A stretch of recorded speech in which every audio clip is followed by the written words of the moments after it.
لا حول ولا قوة إلا بالله العلي العظيم.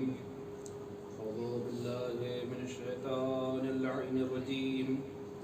بسم الله الرحمن الرحيم. الحمد لله رب العالمين، والصلاة والسلام والتحية والإكرام على النبي المكي المدني القرشي الهاشمي الأبتهي، وفي الأرض بأبي القاسم محمد. اللهم صل على محمد وعلى آل بيته وإطرته الطيبين الطاهرين المعصومين المنتخبين المنتجبين، الذين أذهب الله عنهم الرجس وطهرهم تطهيرا.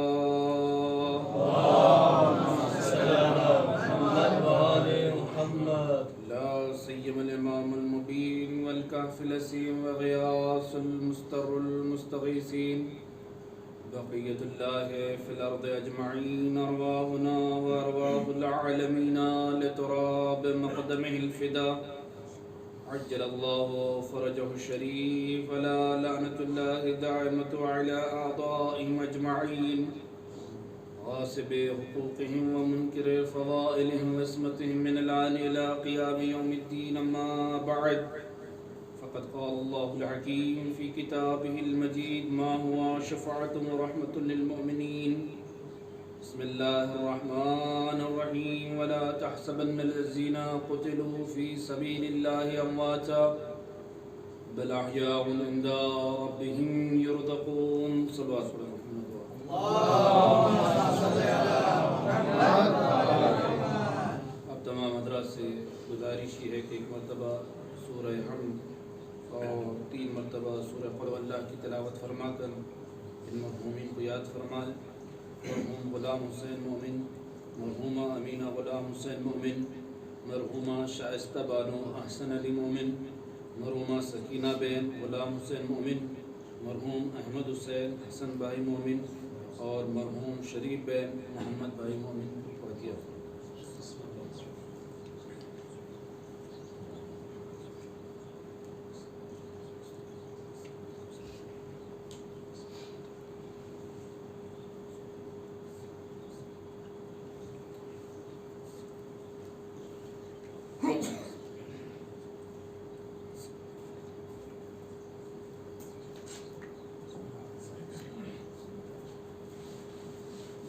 باواز بلند صلوات.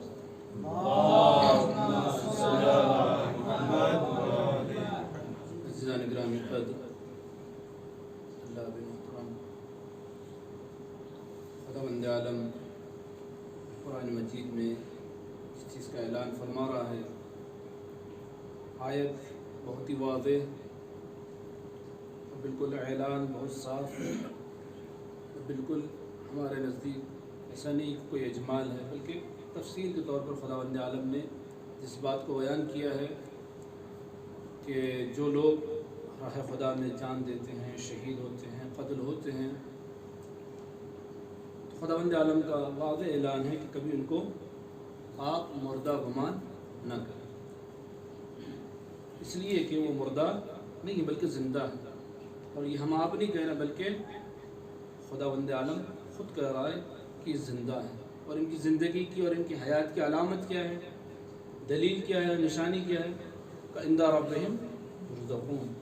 سب سے بڑی علامت انسان کی زندگی کی کہ وہ رزق حاصل کر رہا ہو، کھا رہا ہو، پی رہا ہو، یہ زندگی کی علامت سمجھی جاتی ہے. یہ تو بہت ساری ہمارے علامتیں ہیں زندگی کی، حیات کی. اسی طرح سے آپ روزمرہ کی زندگی میں دیکھتے ہوں گے کہ بالخصوص وہ افراد کے جو اپنے ہاں گاؤں وغیرہ میں آپ نے مشاہدہ کیا ہوگا کہ اگر انسان زندہ ہے مثلاً، اگر خدا نہ خواستہ آج کل بھی چونکہ بہت زیادہ سیلاب آ رہا ہے، آپ دیکھ رہے ہیں کہ ہمارے یہاں ہندوستان میں بارش بہت زیادہ ہو رہی ہے، تو اگر کوئی ڈوب رہا ہے تو زندگی کی علامت کیا مانی جاتی ہے کہ وہ تیر کر باہر نکل جاتا ہے. لیکن اگر مردہ ہے تو بھی بہاؤ کے ساتھ وہ بہتا جاتا ہے. تو گویا زندگی کی علامت یہ ہوتی ہے کہ وہ بہاؤ کا رخ موڑ کر نکل جاتا ہے، دھاروں میں کبھی نہیں بہتا. یہ حیات کی اور زندگی کی علامت ہے. مردہ وہ ہوتے ہیں کہ جو بہاؤ کے ساتھ، پانی کا بہاؤ جہاں جہاں ہوتا ہے وہاں بہتے جاتے ہیں. تو عزیزو، جس طرح سے زندہ اور مردہ کی پہچان ہم دریا کے بہاؤ کے ساتھ کرتے ہیں، اسی طرح سے انسان زندہ ہے یا مردہ ہے، اگر ہمیں یہ دیکھنا ہے تو ہمیں صرف جسم کو نہیں دیکھنا ہے، بلکہ یہ دیکھنا ہے کہ اگر وہ سماج کے ساتھ ساتھ چل رہا ہے، ماحول کے ساتھ ساتھ چل رہا ہے، تو اس کا مطلب یہ ہے کہ زندگی کی علامت نہیں ہے. بلکہ زندہ قوم، زندہ افراد وہ ہوتے ہیں کہ جو بہاؤ کا رخ موڑ دیتے ہیں، یعنی جو مخالف ہو کر چلتے ہیں. یہ زندگی کی علامت ہے. اگر ہم اسی دھارے میں بہتے رہے جس میں سماج، ہمارا معاشرہ، ہمارا کلچر، ہماری سوسائٹی بہہ رہی ہے، تو یہ ہماری زندگی کی علامت نہیں ہے. اسی لیے شاعر نے کتنا بہترین شعر کہا ہے کہ اخلاق کو بنائیے معیار زندگی، ماحول سے حیات کا سودا نہ کیجیے. اس لیے اگر ہم ماحول سے، سوسائٹی سے، سماج سے، معاشرے سے اگر ہم اسی کے ساتھ ساتھ چلتے تو یہ زندگی نہیں. تو بہت ساری علامتیں اور نشانیاں آپ کو حیات کی اور زندگی کی ملے گی. قرآن نے ایک علامتوں میں سے ایک علامت جو سب سے بڑی علامت ہے وہ بیان کی کہ یہ اپنے رب کے پاس رزق پا رہے ہیں، کھا رہے ہیں، پی رہے ہیں. تو آج میں آپ کی خدمت میں، چونکہ ہمارے بزرگ حجت الاسلام والمسلمین جناب مہدی صاحب نے جو گزارش کی اسی کو پورا کرتے ہوئے چند باتیں. سب سے پہلے خداوند عالم نے جو سب سے عظیم سعادت اور نعمت ہمیں محبت اور ولایت اہل بیت کی عطا کی ہے، اس سلسلے میں آپ حضرات کی خدمت میں کہ ہمیں اس کے فوائد کیا ہیں، اس کے آثار دنیاوی اور اخروی کیا ہیں، اس کے برکات کیا ہیں. عزیزوں اور دوستوں، سب سے پہلے چیز جو میں آپ کی خدمت میں عرض کرنا چاہتا ہوں وہ یہ ہے کہ ہم اس کو کوئی معمولی نہ سمجھیں. خداوند عالم نے یہ جو عظیم نعمت ہمیں عطا کی ہے، ولایت اور محبت اہل بیت، یہ کوئی معمولی. آپ جانتے ہیں کہ دنیا کی سب سے زیادہ اگر کوئی قیمتی چیز ہے تو وہ محبت اہل بیت اور ولایت اہل بیت علیہ السلام. یہ اگر میں اپنی طرف سے کہوں تو ممکن ہے کہ آپ لوگ اس بات کو رد کر لیں، لیکن خود آپ دیکھیں کہ چھٹے امام کی خدمت میں جب ایک شخص آیا اور آنے کے بعد جب امام کی خدمت میں آنے کے بعد اس شخص نے اپنے فقر، اپنے فاقہ، اپنے پریشانیوں کا جب ذکر کیا کہ مولا جو ہے میں فقیر ہوں، غریب ہوں، مفلس ہوں، نادار ہوں، قلاش ہوں، میرے پاس کچھ بھی نہیں ہے، تو امام نے کیا کہا کہ تمہارے پاس ایک چیز ہے. وہ کیا ہے؟ ہم اہل بیت کی محبت. اور یہ اتنی قیمتی ہے یا واقعہ عزیز ہوئی کہ اس کا آپ انداز لگا. امام نے کہا کہ یہ جو سامنے تمہیں پہاڑ دکھ رہا ہے، اگر یہ سونے میں تبدیل ہو جائے اور تم سے یہ کہا جائے کہ تمہارے پاس جو چیز موجود ہے اس کے بدلے تم اسے بیچ دو، تو کیا تم اس بات پر راضی ہو؟ تو کہتا ہے کہ مولا میں اس پر تو ہرگز راضی نہیں. تو اس کا مطلب یہ امام نے فرمایا کہ تمہارے پاس دنیا کی سب سے زیادہ قیمتی چیز موجود ہے. اب جب تمہارے پاس دنیا کی سب سے قیمتی چیز موجود ہے تو اب نہ تو تم مفلس ہو، اب نہ تو تم غریب ہو، اب نہ تو تم خلاش ہو، اب نہ تو تم نادار ہو. یعنی انسان مومن اگر واقعی ہے تو انسان یہ سوچے کہ وہ دنیا کا سب سے امیر ترین اور دولت مند انسان ہے. اگر واقعی وہ مومن ہے، اگر اس کے دل میں ولایت اہل بیت، محبت اہل بیت، تو سب سے قیمتی چیز ہے. تو اس کی برکتیں عزیزوں بے پناہ برکتیں، بے پناہ فوائد ہیں. یہ الگ بات ہے کہ ہم اس کی قدر نہیں کرتے چونکہ ہمیں بن مانگے ملی ہے. آج جو خاندانی شیعہ ہیں، جو وراثتی شیعہ ہیں، قدر نہیں کرتے کیونکہ کذالک وجدنا آباءنا الاولون، یہ ہمارا سلسلہ ہوتا ہوا آیا، لہذا ہمیں کوئی قدر نہیں ہے. لیکن واقعاً ولایت کی اور محبت اہل بیت کی اگر قدر کو سمجھنا ہو، اہمیت کو سمجھنا ہو تو نافراز سے پوچھے کہ جو مستبصرین ہیں. اگر آپ مرکز عقائد جو زیر نگرانی حضرت آیت اللہ العظمہ سید علی سیستانی حفظہ اللہ ہے، اگر آپ وہاں دیکھیں ان کی ویب سائٹ پر جا کر دیکھیں کہ جو مستبصرین ہیں، جو افراد جنہوں نے اپنی اپنی کہانیاں بیان کی ہیں، تو آپ نے بہت ساری کتابیں بھی پڑھی ہوگی. بہت مشہور کتاب جو ہے آغا تیجانی کی ہے، اور اس کے علاوہ بھی بے شمار کتابیں جو مستبصرین نے لکھی ہیں. اگر واقعاً اہمیت کا اندازہ لگانا ہو تو ان کے اقوال کو پڑھیں، ان کے کلمات کو پڑھیں کہ دنیا کی سب سے عظیم شے جو ہے عظیم سرمایہ وہ ہمارے پاس، اور اس کے بے پناہ فوائد اور برکات ہیں جو میرا موضوع کلام ہے۔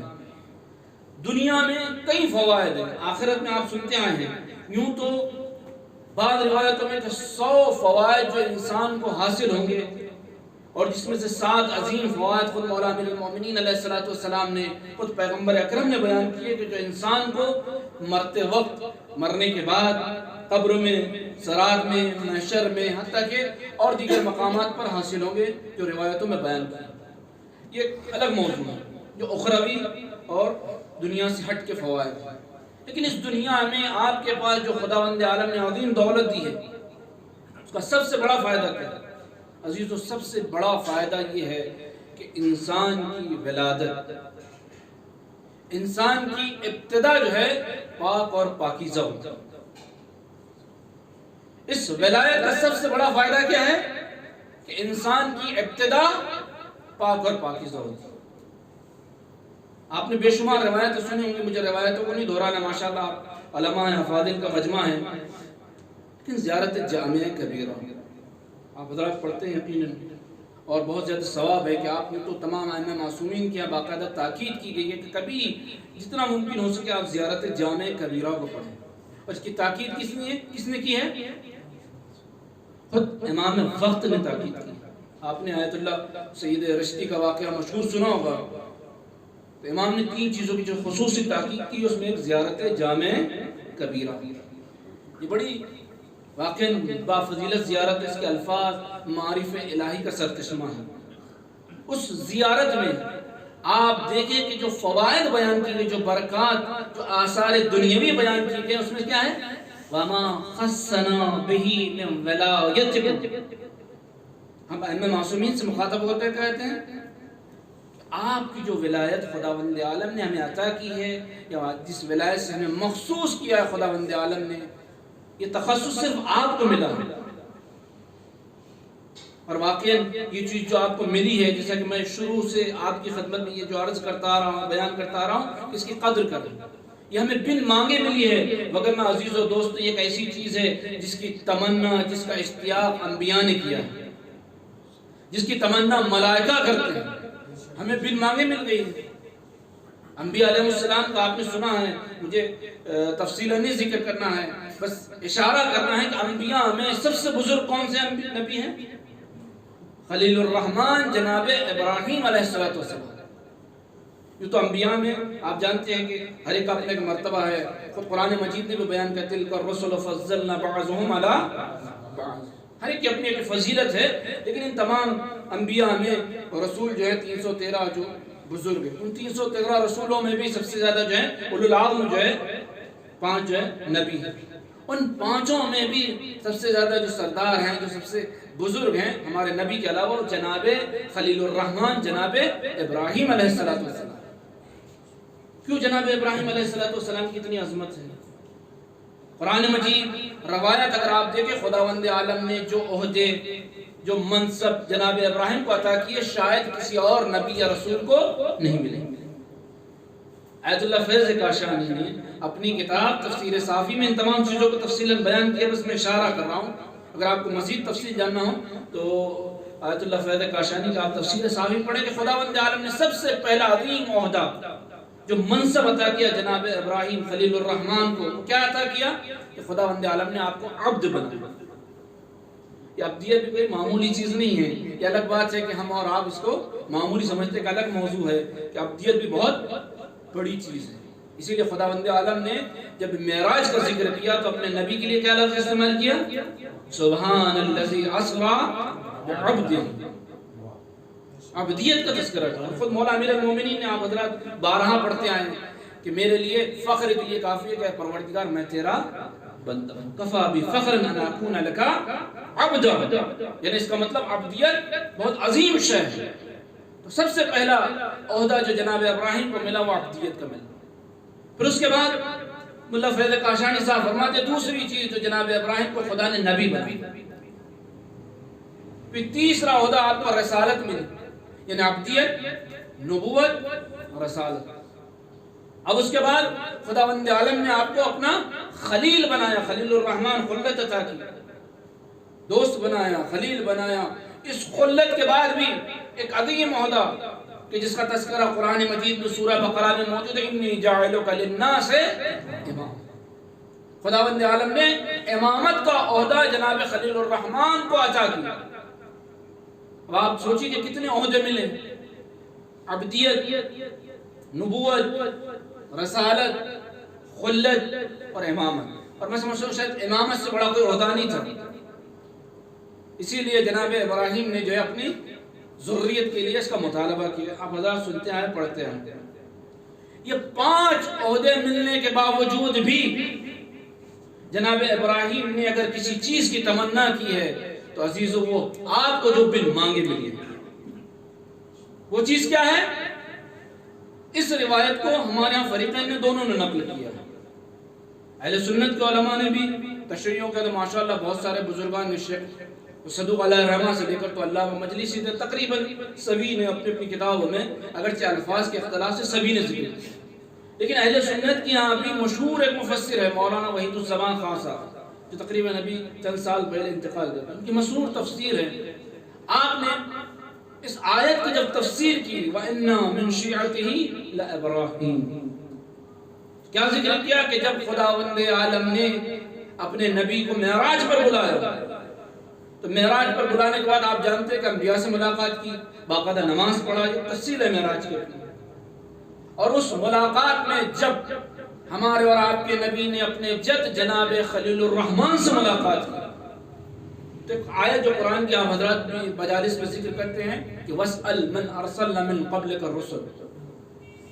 قرآن نے خود کہا کہ نبی آپ ان لوگوں سے پوچھے کہ آپ کس لیے مبعوث ہوئے، تو ہر نبی نے تقریباً یہی کہا کہ خداوند عالم کی وحدانیت کی گواہی کے لیے، آپ کی نبوت کی گواہی کے لیے، علی کی جو ہے ولایت کی گواہی کے لیے. یہ تمام ذکر موجود ہے. جب ملاقات کی تو ایک ایسی ملاقات تھی جو یادگار ملاقات تھی. ملاقات کرنے کے بعد ایک مرتبہ عرش کے، آپ جانتے ہیں کہ سب سے اونچا جو کائنات کا مقام ہے زمین پر، آپ کے نور ایمان میں شاید آپ نے سنا ہو یا نہ سنا ہو، لیکن جہاں تک امید ہے اس نے زن یہ ہے کہ آپ بزرگان ہیں ماشاءاللہ آپ لوگوں نے سنا ہوگا کہ زمین پر سب سے زیادہ اگر کوئی بلند مقام ہے، باعظمت مقام ہے، بین الرکن والمقام. اسی لیے ہمارے اگر روایتیں آئی ہے کہ اگر کوئی شخص رکن اور مقام کے درمیان میں اس طرح سے نماز پڑھا ہو کہ اس کی کمر جو ہے رکوع کرتے کرتے جو ہے جھک جائے، اس کے جو ہے روزے سے ہو تمام، اور اگر اس کے دل میں جو اہل بیت کی ولایت نہ ہو تو یہ تمام چیزیں قبول نہیں. یعنی سب سے عظیم اگر کوئی زمین پر مقام ہے تو وہ کون سا ہے؟ بین الرکن والمقام. اور آسمان پر سب سے زیادہ اگر کوئی عظیم مقام ہے تو وہ کون سا ہے؟ عرش خداوند. اور میں آپ حضرات کی ایک چیز بیان کرتا چلوں کہ سب سے بلند کائنات کا جو مقام ہے، عظمتوں والا، فضیلتوں والا، وہ کون سا ہے؟ عرش الہی. اور عرش الہی کی عظمت آپ حضرات نے سنی ہے، پڑھی ہے، مجھے بیان نہیں کرنا ہے. لیکن ایک چیز جو ہمارے یہاں لوگوں کو نور ایمان میں اضافہ ہونے کے لیے کہ امام حسین علیہ السلام کی جو عظمتیں ہیں، اس میں ایک سب سے بڑی امام کی عظمت یہ ہے کہ خداوند عالم نے امام حسین علیہ السلام کا اگر کہیں ذکر کیا ہے تو عرش کے پائے پر ذکر کیا. اس لیے کہ پیغمبر جب معراج میں گئے تھے تو عرش الہی پر کیا دیکھا تھا کہ عرش الہی کے پائے پر لکھا تھا ان الحسین مصباح الہدی و صفوۃ الہدی. آپ اندازہ لگائیں امام حسین سب سے بلند مقام پر یہ لکھا ہوا. تو جناب خلیل الرحمن نے کیا دیکھا کہ عرش الہی ہے، عرش الہی کے پاس ایک نور ہے کہ جس سے ساری کائنات روشن ہے، عرش روشن ہے، کرسی روشن ہے، سارا جنت اور تمام جو ہے آسمان اول دوم. انشاءاللہ کبھی موقع ملا تو اس کی تفصیل بیان کروں گا. آسمانوں کی اپنی اپنی الگ قسمیں ہیں، تو تمام آسمان روشن ہیں. ان آسمانوں، زمین اور کائنات کے روشن ہونے کا سبب جب جناب خلیل الرحمن نے پوچھا یہ کس کا نور ہے تو نبی اکرم نے کہا کہ یہ میرے بھائی علی ابن ابی طالب کا نور. اور جناب ابراہیم، جناب خلیل الرحمن نے دیکھا کہ ساتھ میں اور نور ہے کہ جو اس نور کا طواف کر رہے ہیں، اس کے گرد چکر لگا رہے ہیں. کہ یہ کن کا نور ہے؟ کہ یہ ان کے چاہنے والوں اور ان کے شیعوں کا نور ہے. اب آپ عظمتوں کا اندازہ لگائیے، اہمیت کا اندازہ لگائیے کہ آپ کی کتنی عظمت ہے کہ جناب ابراہیم نے جب شیعت کی یہ عظمت دیکھی، جب شیعت کی یہ فضیلت دیکھی تو کیا کہا؟ اللہم اجعل من شیعت علی ابن ابی طالب. اگر پروردگار علی کے شیعوں کی یہی عظمت ہے، علی کے شیعوں کی یہی فضیلت ہے، تو پروردگار مجھے بھی علی کا شیعہ کرا. پیغمبر نے آمین کہا. قرآن کی آیت ہے وَإِنَّ مِن شِيعَتِهِ إِلَى إِبْرَاهِيمَ إِذْ جَاءَ رَبَّهُ بِقَلْبٍ سَلِيمٍ. اور عزیزو، میں نے جو شروع میں عہدے جناب ابراہیم کی گنوائے، ان تمام عہدوں کے بعد جناب ابراہیم نے اس عہدے کی تمنا کی. اس کا مطلب یہ کوئی معمولی منصب نہیں ہے، کوئی معمولی فضیلت نہیں ہے، لیکن یہ آپ کو ہمیں خدا نے بن مانگی عطا کیا. تو اس منصب اور ولایت اور اس عہدے کی تمنا انبیاء نے کی اور ملائکہ نے کی. آپ اندازہ لگا سکتے ہیں کہ کتنا عظیم عہدہ ہے. ایک روایت ہے کہ ان الملائکہ لخدامنا وخدام شیعتنا. آیت اللہ رہ شہری نے میزان الحکمہ کی 6 یا 7ویں جلد میں اس روایت کو ذکر کیا. ساتھ ساتھ یہی نہیں کہ ملائکہ اپنے پروں کو اپنے اہل بیت کے چاہنے والوں کے قدموں کے تلے بچھاتی ہیں. تو 2 عظیم شخصیت ہے کہ جن کے قدموں کے نیچے ملائکہ اپنے پر بچھاتے ہیں. ایک وہ طالب علم جو اپنے گھر سے علم حاصل کرنے کے لیے نکلتا ہے، اور دوسرے ایک شیعہ. اور میں نے ایک جملے کو فیس بک پہ شیئر کیا تھا کہ دنیا میں آپ نے دیکھا ہوگا کہ جب کوئی بڑا عظیم انسان آتا ہے، پرائم منسٹر جب آتا ہے، تو سب سے زیادہ جو عزت دی جاتی ہے وہ کیا دی جاتی ہے؟ آپ نے دیکھا ہوگا کہ ہمارے ہاں ہندوستان بھی اور دیگر ممالک کے جب وزیر اعظم پرائم منسٹر کہیں جاتے ہیں تو جب پلین سے اترتے ہیں تو سب سے بڑی ان کی عزت اور ان کی اہمیت اور ان کو جو سب سے بڑی فضیلت دی جاتی ہے وہ کیا دی جاتی ہے کہ ان کے قدموں تلے ریڈ کارپٹ، جس کو سرخ قالین کہا جاتا ہے، وہ بچھایا جاتا ہے. یعنی دنیا میں جب کسی کو عزت دی جاتی ہے تو اس کے قدموں کے نیچے کیا بچھایا جاتا ہے؟ ریڈ کارپٹ بچھایا جاتا ہے، سرخ قالین بچھایا جاتا ہے. لیکن عزیزو، آپ ذرا اپنی اہمیت کا اندازہ لگائیں کہ خداوند عالم جب کسی طالب علم کو عزت دیتا ہے تو اتنی عزت دیتا ہے کہ اس کے یہاں ریڈ کارپٹ کی ضرورت نہیں، بلکہ خود ملائکہ اپنے پر بچھاتے ہیں. کتنی عظمت ہے طالب علم کی ایک شیعہ کی کہ جس کے قدموں تلے ملائکہ پر بچھا رہے ہوں، جس کی ملائکہ خدمت کر رہے ہیں. یعنی ایک عظمت ایک شیعہ کی، ایک طالب علم کی. تو آپ سوچیے کہ ملائکہ تمنا کرتے ہیں سوچیے. اس کے آثار اتنے کہ خداوند عالم نے سب سے پہلے یہ کیا کہ ہماری ولادت کو پاک اور طہارت قرار دیا. کیا فرمایا؟ طیبا لخلقنا. زیارت جامعہ میں کیا فرمایا؟ سب سے پہلا کہ ہماری ولادت کو اس ولایت کے ذریعے سے خداوند عالم نے پاک اور پاکیزہ قرار دیا. دنیا میں کوئی چیز ایسی نہیں تھی، معاف کیجئے کہ حتیٰ خود وحدانیت اور نبوت میں بھی اتنی طاقت اور قوت نہیں تھی کہ وہ آپ کو پاک اور پاکیزہ قرار دے یا آپ کے شجرے کو طیبہ قرار دے. ٹھیک نہیں، صرف ولایت ایک ایسی چیز ہے کہ جس نے طیبا لمولدنا لخلقنا. اسی لیے جناب اباذر سے جس وقت جناب اباذر ہمارے اور آپ کے نبی کی خدمت میں آئے ہیں تو ایک مرتبہ نبی نے جناب اباذر کی طرف دیکھا اور مسکراتے ہوئے فرمایا. میں آپ کو بتا دوں کہ 2 ایسی شخصیتیں جو مزاجن تھوڑا الگ الگ تھی. جناب سلمان بہت نرم مزاج تھا، لیکن جناب اباذر گرم مزاج تھے. اسی لیے مدینے کی گلیوں میں جناب اباذر آواز لگاتے ہوئے پھرتے تھے، یا اہل المدینہ عجبوا اولادکم حب اہل بیت رسول اللہ صلی اللہ علیہ وسلم. اور کسی نے مولا سے کہا کہ جناب اباذر کا مزاج تھوڑا گرم ہے. اسی لیے بعض مرتبہ آپ کو واقعات ملے گا، بہرحال ایمان کا فرق بھی تھا، لیکن جناب اباذر اتنے سخت تھے ولایت کے مسئلے میں، لہذا پیغمبر نے امانتاً یہ روایت جناب اباذر تک پہنچی. یا اباذر من احبنا علی البیت فلیحمد اللہ علی اول النعم. کہ اباذر جو ہم اہل بیت سے محبت کرتا ہے اسے چاہیے کہ خداوند عالم کی سب سے پہلی نعمت پر حمد پروردگار کرے. کہا وما اول النعم یا رسول اللہ، سب سے پہلی کون سی نعمت ہے یا رسول اللہ؟ آپ نے فرمایا ہم اہل بیت کی. یہ کیوں؟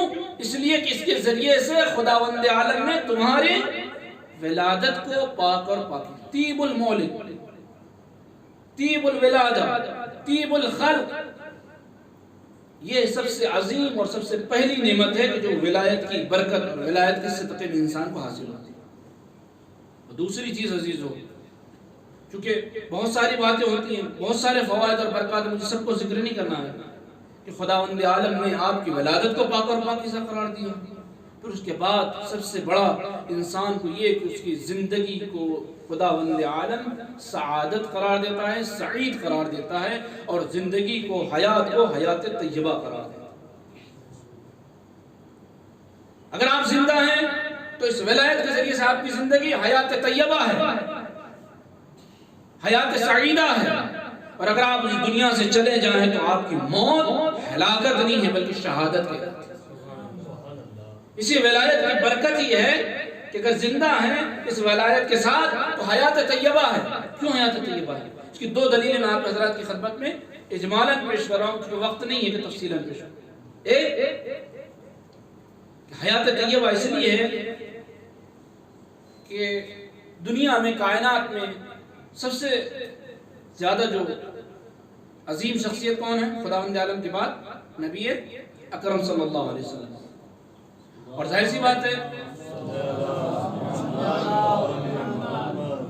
بات ہے کہ نبی اکرم جیسی زندگی کسی کی زندگی نہیں ہو سکتی، نبی اکرم جیسی موت کسی کی موت نہیں ہو سکتی۔ سب سے افضل ہیں، سب سے بزرگ ہیں، سب سے خلائق میں جو ہے عظیم ہیں، ظاہر سی بات ہے کہ آپ کی زندگی بھی سب سے افضل، سب سے اہم، سب سے برتر، سب سے بزرگ، اور یقیناً آپ سے بہتر کسی کی اور کی زندگی نہیں۔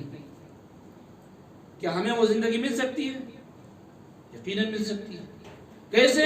خود نبی اکرم نے مولا امیر المومنین کو مخاطب ہوتے ہوئے، کی روایت بہت مشہور ہے کہ اگر کوئی چاہتا ہے من سرہ ان یحیی حیاتی وان یمیت مماتی، اگر کوئی یہ پسند کرتا ہے، اگر کوئی یہ چاہتا ہے کہ وہ مجھ جیسی زندگی جیے اور مجھ جیسی موت مرے، آپ سے سوال کرتا ہوں کہ ہم میں آپ نے دنیا میں کون ایسا شخص ہوگا کہ جو پیغمبر جیسی زندگی نہ چاہتا ہے یا پیغمبر جیسی موت نہ چاہتا ہے؟ کوئی ہے ایسا؟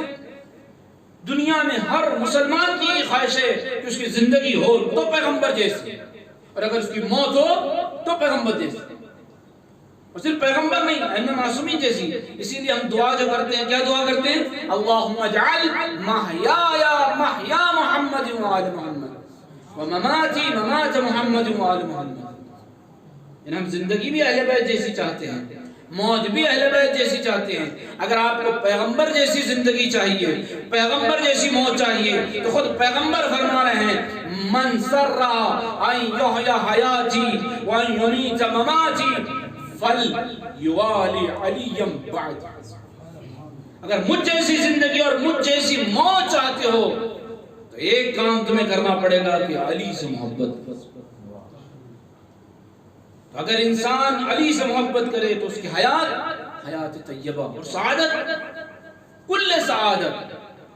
واقعاً ایک طویل روایت ہے کہ جو روزے ابھی عرفہ آنے والا ہے اور خود حج کے ایام آنے والے ہیں، اس میں پیغمبر اکرم کی ایک طویل روایت ہے جس میں آپ نے جو ہے سعید الولادہ اور ربیع الولادہ کی تفصیل جو ہے، جس میں جناب زہرا نے بھی اس روایت کو ذکر کیا ہے، اور کئی اصحاب سے یہ روایت موجود ہے۔ اور خود شہزادی کی مشہور روایت پیغمبر اکرم سے ہے، سعادت ہے حیات ولایت کے ذریعے سے، یہ برکت ہے ولایت کی کہ ہماری زندگی سعید، اور آپ جانتے ہیں سعید خوش نصیبی کی علامت، خوش نصیب ہے انسان، سعید ہے انسان کہ جس کو ولایت جیسی نعمت ملی۔ کیا فرمایا شہزادی نے؟ ان السعید کل السعید حق السعید من احب علیا فی حیاتہ و بعد مماتہ۔ اس روایت کو نقل کرنے میں پیغمبر اکرم نے صرف روایت چھوڑ دیجئے، روایت تو آپ کے حضرات نے سنی ہوگی، لیکن پیغمبر اکرم کو خوف محسوس ہوا۔ پیغمبر اکرم یہ تو کہیں ہچکچائے نہیں، لیکن بعض مقامات ایسے تھے کہ جب پیغمبر اکرم کو خوف محسوس ہوا۔ کیوں؟ اس لیے کہ جب پیغمبر اکرم فضیلت علی اور اولاد علی بیان کرتے تھے تو لوگوں کو برداشت نہیں ہو جاتا تھا، اور اسی لیے لوگ پیغمبر اکرم پر تہمت لگاتے تھے، بہتان لگاتے تھے کہ آپ معاذ اللہ گمراہ ہو چکے ہیں، آپ جو ہیں معاذ اللہ جو ہے بہک چکے ہیں۔ اسی لیے سورہ والنجم آیا جس نے ابتدائی آیتوں نے اعلان کیا بسم اللہ الرحمن الرحیم والنجم اذا ہوا ما ضل صاحبکم وما غوى، کہ اگر تم یہ سمجھتے ہو کہ تمہارا جو ہے نبی جو ہے بہک چکا ہے یا گمراہ ہو چکا تو ایسا نہیں۔ پھر قرآن نے خود کہا وما ينطق عن الهوى ان هو الا وحی یوحی، یعنی پیغمبر اکثر افراد ایسے تھے جو پیغمبر سے فضائل کو سن سن کے اتنے زیادہ ناراض ہو چکے تھے کہ معاذ اللہ پیغمبر تہمت رچ رہے تھے، پیغمبر پر بہتان لگا۔ آج ساری دنیا میں شور اٹھتا ہے قبلہ کہ اگر کوئی جو ہے تہمت اصحاب، اگر معاذ اللہ اہانت اصحاب کرے، توہین اصحاب کرے، اس کو سزا دی جائے، اہانت پیغمبر کرے، اہانت ازواج کرے تو اس کو سزا دی جائے۔ کیا سزا دی جائے؟ بعض ممالک میں پھانسی کی سزا رکھی ہے، بعض جگہ سر قلم کیا جاتا ہے۔ بھئی اگر آج یہی سزا ہے، اگر آج اس دنیا میں آج افراد اگر توہین اور اہانت صحابہ کرے، اہانت ازواج کرے، اہانت پیغمبر کرے، ان کے سر کو تن سے جدا کیا جاتا ہے، ان کو پھانسی پر لٹکا دیا جاتا ہے، تو جن افراد نے خود پیغمبر کی بزم میں رہ کر خود پیغمبر کے سامنے آپ کی اہانت و توہین کی ہے، آپ بتائیں ان کی ایک نے کئی مرتبہ اہانت کی گئی، حتیٰ کہ پیغمبر خوف رہا۔ تو آپ نے کیا فرمایا کہ یہ میں نہیں کہہ رہا ہوں بلکہ یہ جبرائیل امین آئے ہیں جو حکم خدا کو مجھ تک پہنچا رہے ہیں، میں تم تک پہنچا رہا ہوں۔ اس کا مطلب یہ کہ اس روایت کی اہمیت کا آپ اندازہ لگائیں۔ اور ایک روایت تھی چونکہ وقت نہیں ہے، میں نے آپ کو سنا تھا کہ دور ایمان میں ظاہر کہ پیغمبر کو جب خوف محسوس ہوا حتیٰ کہ بعض اوقات پیغمبر غضبناک بھی ہوئے،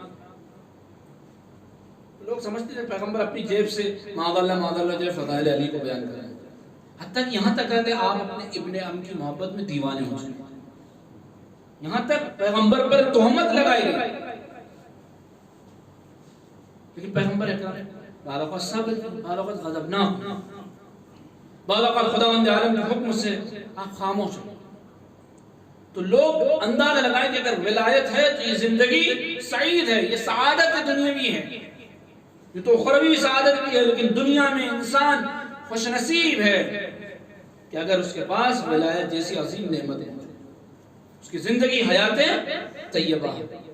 اور عزیزوں نہ صرف یہ، اور آپ اندازہ لگائیں خود اس زیارت جامعہ کے جو جملے ہیں کافی ہیں ہمیں سمجھنے کے لیے اس کے آثار و برکات کے، صرف یہ نہیں کہ طیبا لخلقنا، نہیں، طہارتا لانفسنا۔ دوسرا سب سے عظیم، یہ تو سعادت اور حیات طیبہ کے بعد ہمیں سب سے عظیم جو فائدہ اس ولایت کے ذریعے سے حاصل ہوتا ہے وہ کیا ہے؟ اس زیارت جامعہ کے زمرے میں ذیل میں کیا بیان کیا کہ طہارتا لانفسنا، ہمارے نفسوں کی طہارت، وتزکیۃ لنا، ہمارے نفسوں کی طہارت، ہمارے نفوس کا تزکیہ، یہ کوئی معمولی چیز نہیں ہے۔ اور آخر میں جو جملہ ہے وہ کفارۃ للذنوب، اور اسی ولایت کا فائدہ ہے، ولایت کی برکت ہے، اس ولایت کی عظمت یہ کہ خداوند عالم اس ولایت کے ذریعے سے ہمارے گناہوں کو کیا کرتا ہے؟ معاف کرتا ہے، کفارہ قرار دیتا ہے اس ولایت کو۔ آپ اندازہ لگا سکتے ہیں، اس کی تفصیل پیغمبر اکرم نے دوسری روایت میں کی۔ بس آخری جملے جو آپ کی خدمت میں بیان کرنا چاہتا ہوں، آپ حضرات جانتے ہیں کہ جس طرح قرآن کی بعض آیتوں کی تفسیر کرتی ہے، اسی طرح سے حدیث بھی ہے، قرآن اور حدیث میں مماثلت ہے، اس طرح سے وہاں ناسخ ہے، منسوخ ہے، وہاں محکم ہے، متشابہ ہے، اسی طرح سے احادیث میں بھی ہے۔ اسی لیے ہر شخص جو ہے حدیث کو نہیں سمجھ سکتا، بعض احادیث بعض کی تفسیر کرتی ہے۔ آپ نے مشہور حدیث سنی ہوگی کہ کفارۃ لذنوبنا، ہمارے گناہوں کا کفارہ ہے۔ کیسے کفارہ ہے؟ خود پیغمبر اکرم نے ایک جگہ فرمایا کہ حب علی یاکل الذنوب کما تاکل النار الحطب، علی کی محبت گناہوں کو اس طرح سے کھا جاتی ہے کہ جس طرح سے آگ لکڑی۔ مجھے ایک لطیفہ یہیں کا یاد آ گیا، ایک صاحب نے جو ہے تو اس کو برعکس الٹ دیا تھا۔ اعراب آپ حضرات خیال رکھیں خصوصاً کہ جب بھی اعراب گزاری کریں کما تاکل نار الحطب، تو بہرحال نار الحطب بہت ساری ایسی ہیں چونکہ اللہ تعالیٰ علماء میں ذکر ہوتا ہے کہ ایک صاحب بیچارے بہت ہی رقت کے ساتھ اور بہت ہی دقت کے ساتھ جو ہے دعائے کمال پڑھ رہے تھے. پڑھتے پڑھتے ایک مرتبہ پڑھنے لگے الہی کم من ثناء جمیل لست اہلا نشرت. ہمیں خیال رکھنا چاہیے کیا ہے کم من ثناء جمیل لست اہلا نشرت. لیکن پڑھ کیا رہے تھے لست اہلا نشرت. یعنی معاذ اللہ پروردگار لائق نہیں تھا, ہم نے اس کو جو ہے لائق بنایا. تو خیال رکھنا چاہیے. یہاں یہ روایت جو ہے بہت عظمت والی روایت ہے کہ کفارہ للذنوب کھا جاتی ہے, جلا کے خاکستر کر دیتی ہے. عزیزوں آپ علماء ہیں, جلنے میں چیز جب خاکستر ہو جاتی ہے تو پھر اس کا اثر باقی نہیں رہتی. ایک صاحب کہنے لگے اس میں کون سی بڑی عظمت ہے, اس میں کون سی بڑی فضیلت ہے؟ وہ تو زیارت بیت اللہ میں بھی یہ شرف ہے کہ گناہوں کو جو ہٹا دیتی ہے. ہم نے بہت ساری روایتیں پڑھی ہیں پیغمبر اکرم کی, زیارت بیت اللہ تنحتب الذنوب, کہ اللہ کے گھر کی زیارت گناہوں کو کیا کہہ دیتی ہے ڈھا دیتی ہے. تو اس میں کون سی فضیلت ہے؟ ہم نے کہا دونوں میں فرق ہے. کیا فرق ہے کہ وہاں آپ نے اکثر, بس بات تمام کر رہا ہوں, کہ آپ نے اکثر دیکھا ہوگا کہ جب کوئی عمارت کوئی بلڈنگ گرتی ہے یا ڈھائی جاتی ہے تو اگرچہ ملبہ ہٹا دیا جاتا ہے لیکن اس کے اثرات باقی رہتے ہیں. لیکن جب کوئی عمارت اور بلڈنگ جلتی ہے, خاکستر ہو جاتی ہے, تو ملبہ بھی خاکستر ہو جاتا ہے, حتیٰ کہ آثار بھی مٹ جاتے ہیں. تو یقیناً زیارت بیت اللہ جو ہے گناہوں کو ڈھاتا ہے, منہدم کرتا ہے, لیکن اثرات پھر بھی باقی رہتے ہیں. لیکن ولایت علی کی یہ برکت ہے کہ نہ صرف یہ کہ گناہوں کو جلاتی ہے, حتیٰ کہ آثار بھی باقی رہتے ہیں. عزیزوں یہ عظمت ہے, یہ فضیلت ہے, یہ برکت ہے ولایت علی کی. اسی لیے ائمہ معصومین علیہ السلام نے بہت زور دیا, اور اتنا زور دیا کہ باقاعدہ تاکید کی کہ اگر اپنے اولاد کی پرورش کرنا چاہے, تربیت کرنا چاہے, تو اس ولایت اہل بیت علیہ السلام پر پرورش کریں اور ولایت اہل بیت علیہ السلام پر تربیت کریں. ایک نہیں بے شمار روایتیں ہیں کہ اپنی اولاد کی اگر تربیت کرنا چاہتے ہیں تو ہم اہل بیت کی محبت کریں. خود جناب عبادت کی میں نے اپنی روایت سنائی کہ جناب عبادت مدینے کی گلیوں میں پھرتے تھے, باقاعدہ اعلان کرتے تھے یا اہل المدینہ عجبوا اولادکم, کہ اگر ادبی تعلیمی دینا چاہتے ہو, تربیت کرنا چاہتے ہو تو اہل بیت کی محبت پر تربیت کرو. آج یہی وجہ ہے کہ اولاد بھٹک چکی ہے. آج والدین شکایت کرتے ہیں کہ ہماری اولاد ہمیں مارتی ہے, آج والدین شکایت کرتے ہیں کہ ہماری اولاد ہم سے غصہ ہوتی ہے, آج والدین یہ شکایت کرتے ہیں کہ اولاد ہمیں گالی دیتی ہے, آج والدین شکایت کرتے ہیں کہ اولاد ہمیں چھوڑ کر جا چکی ہے. کیا سبب ہے؟ اس کا سبب یہ ہے کہ بچپن میں ہم نے جب اولاد کی تربیت کی. دیکھیں کھلانا پلانے ایک الگ چیز ہے, وہ پرورش میں آتا ہے کہ آپ نے کھلا دیا پلا دیا, آپ نے اس کو سونے کا نوالا کھلا دیا, لیکن تربیت کا ایک الگ مرحلہ ہے. اگر آپ نے اس کو اہل بیت کی ولایت اور محبت پر تربیت نہیں کی تو آپ بیٹے کو ڈاکٹر تو بنا دیں گے, انجینئر تو بنا دیں گے, کلیکٹر تو بنا دیں گے, لیکن وہ آپ کا احترام اور عزت نہیں. لیکن اگر آپ اہل بیت کی محبت پر تربیت کرتے ہیں, اگر آپ اہل بیت کی محبت پر اس کی پرورش کرتے ہیں, تو بچہ آپ کا احترام کرے, آپ کی عزت کرے, آپ کو ان آداب اور ان تمام حقوق کے ساتھ یاد کرے گا کہ جو اسلام نے, شریعت نے, اہل بیت نے بیان کیا. اس لیے تاکید کی کہ اپنے اولاد کی پرورش, تربیت اہل بیت کی محبت پر کی. عزیزوں ائمہ معصومین نے تو ہر امام نے تاکید کی ہے, لیکن ہمارے اور آپ کے 8 امام بھی جن کا کر روز شہادت ہے, بہت زیادہ اہل بیت کی ولایت کی بہت زیادہ تاکید. امام رضا علیہ السلام نے بے شمار احادیث اہل بیت کی محبت اور ولایت کے سلسلے میں بیان کیا. ایک جملہ فرمایا لا تنسوا الغدیر لا تنسوا العاشورا کما نسیتم الغدیر, یاد رکھو کہ جس طرح سے تم غدیر کو بھول گئے کہ ایسا نہ ہو کہ ہم عاشورے کو بھی فراموش کریں. اور یہی نہیں بلکہ آپ سوچیں کہ امام نے ہر وقت اپنے اجداد ائمہ اطہار کی ولایت اور محبت کی تاکید کے ساتھ ساتھ ان کے غم میں گریے کی بھی تاکید. یہ دونوں باتیں امام رضا کے بہت زیادہ ملتی ہیں. وقت نہیں ہے کیونکہ امام رضا کی شہادت کل گزر چکی ہے, آپ حضرات نے ان کے فضائل, ان کی زندگی سنی ہوگی, لیکن ایک روایت جو مشہور و معروف ہے جناب ریان ابن شبیب سے, جناب ریان جب جب امام کی خدمت میں آتے تھے، کچھ خاص امام رضا علیہ السلام کے اصحاب تھے جن میں ریان ابن شبیب تھے. جناب ریان ابن شبیب سے کیا فرماتے تھے؟ یا ابن شبیب ان كنت باقیا فابکی علی الحسین، کہ جب بھی رونا چاہو، جب بھی تمہیں رونا آئے، جب بھی تم گریہ کرنا چاہو تو میرے جد امام حسین علیہ السلام پر گریہ. عزیزو آپ اندازہ لگائیں کہ ہر امام نے تاکید کی ہے کہ امام حسین پر گریہ کیا جائے. ہر امام یہی کہتا ہے کہ جب بھی تم رونا چاہو تو غریب زہرا پر رو، غریب کربلا پر رو، غریب زہرا کا ماتم کرو. یقیناً امام رضا علیہ السلام کو ہم غریب الغربا کہتے ہیں، لیکن مولا آپ غریب الغربا ضرور ہیں، لیکن زہرا کے لال کی غربت کچھ اور تھی. یقیناً مولا امام رضا آپ کی غربت کہ جب آپ نے مرثیہ پڑھا، جناب فرزدق نے جب آپ کے سامنے مرثیہ پڑھا، جناب دیوبند نے جب آپ کے سامنے مرثیہ پڑھا، آپ نے اپنے غربتوں کا تذکرہ کیا، ہر ایک کے سامنے آپ نے اپنی غربت بیان کی. لیکن اے مولا رضا، جس طرح سے زہرا کے لال کی غربت ہے، آپ کی اس طرح سے غربت نہیں ہے. یقیناً آپ اپنے وطن سے دور تھے، یقیناً آپ اپنے گھر والوں سے دور تھے، لیکن اے مولا امام رضا، زہرا کا لال اس طرح عالم غربت میں شہید ہوا کہ عیسیٰ اقارب موجود تھے. اے مولا رضا، آپ غریب الغربا ضرور ہیں، آپ کی عالم غربت میں ضرور شہادت ہوئی، لیکن جب غسل و کفن کی باری آئی، امام جواد موجود تھے. امام جواد نے غسل بھی دیا، امام جواد نے کفن بھی دیا، امام جواد نے نماز جنازہ بھی پڑھائی.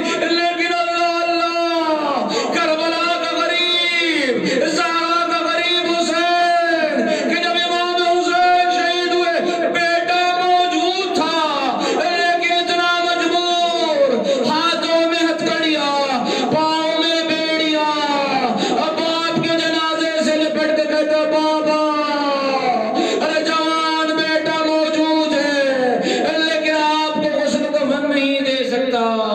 اے بابا، آپ کی غربت اس سے بڑھ کر کیا ہوگی کہ بیٹا موجود ہے، باپ کا جنازہ کربلا میں تل. انا للہ و انا الیہ راجعون.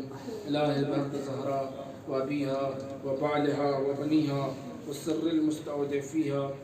آپ حضرات سے گزارش یہ ہے کہ ایک مرتبہ سورہ حمد اور 3 مرتبہ سورہ قل واللہ کی تلاوت فرما کر مرحوم غلام حسین مومن، مرحومہ امینہ غلام حسین مومن، مرحومہ شائستہ بانو احسن علی مومن، مرحومہ سکینہ بین غلام حسین مومن، مرحوم احمد حسین حسن بھائی مومن اور مرحوم شریف بیت محمد بھائی مومن کو ہدیہ فرمائے. اللہم بحق زہرا و ابیہا و بعلہا و بنیہا والسر المستودع فیہا. اللهم اجعلهم روضة من رياض الجنة ولا تجعلهم حفرة من حفور النار. اللهم إن كانوا محسنين فزد في إحسانهم وإن كانوا مسيئين فتجاوز عنهم واغفر لهم. اللهم اجعلهم عندك في أعلى العليين واخلف على أهلهم في الغابرين وارحمهم برحمتك يا أرحم الراحمين. آمين يا رب العالمين.